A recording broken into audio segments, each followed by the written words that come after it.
হুসাইন আলাইহিস সালামের শিক্ষা যে তোমার কাছে আমার কাছে আমার রওজা মাজার জিয়ারত করতে আসবে, আমার তীর্থস্থানে আসবে, তাকে তোমরা নিজেদের আত্মীয়র চোখে দেখো। আর আত্মীয়র আপ্যায়ন করা ইসলামের একটি অংশ। এটাই তো ইমাম হুসাইনের শিক্ষা, যে ধর্ম দেখতে যেও না। সে শিখ, তার মাথায় পাগড়ি আছে। ইনি হিন্দুদের পণ্ডিত, এনার মাথায় তিলক আছে, ভাগোয়া পরিধেয় আছে। সে সুন্নি, মাথায় সাদা টুপি আছে, গোপ কামানো দাড়ি আছে। আর খ্রিস্টান গলায় ক্রুশ নিয়ে আসছে কারবালায়। ইমাম হুসাইনের শিক্ষা এটা যে ধর্ম দেখো না, মানুষকে দেখো। মানুষ যদি সত্যের দিকে আসে তাকে হাজার প্রণাম জানা। এটাই শিক্ষা তো কারবালা। কারবালাতে কোনো একপন্থী চলে না।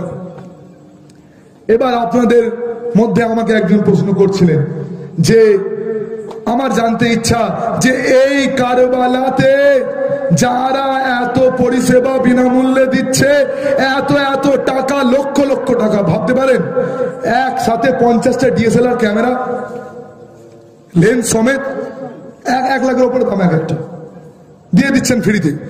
40টা দিলে 40 লাখ টাকা শুধু ক্যামেরা। তাহলে কত আছে?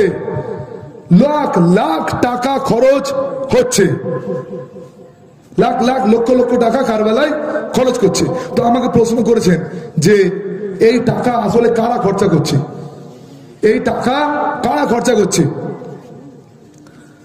আর এত উদার ভাবে কারা দিয়ে দিচ্ছে, এবং কারা আছে এত কোটি কোটি মানুষের ভিড়।